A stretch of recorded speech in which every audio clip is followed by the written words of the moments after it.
Hi everyone, welcome to my channel. Now I am starting with sample. In alteryx, the sample tool is used to randomly select a subset of records from a dataset based on certain criteria. It's often used in data preparation workflows to create smaller, manageable samples for testing or analysis purposes, especially when dealing with large data sets.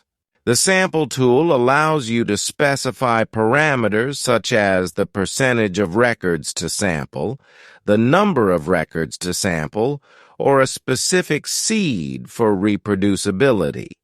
This tool is handy for tasks like data profiling, testing algorithms on smaller data sets before applying them to the entire data set, or simply gaining insights from a manageable subset of data.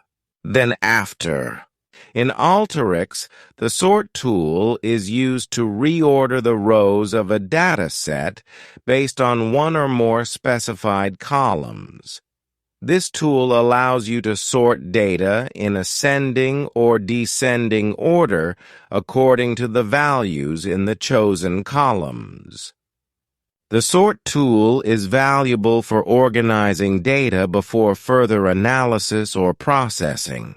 For example, you might use it to arrange a data set alphabetically by name, numerically by a certain value, or chronologically by date.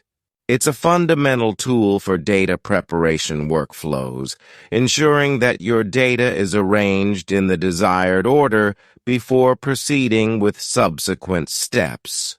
Then after. The tile tool is used to assign sequential numeric values to records based on sorting criteria. It is often used to create groupings or partitions within a dataset based on certain attributes. The tile tool is helpful for tasks such as ranking data, creating bins or quantiles, and segmenting data into groups based on certain characteristics.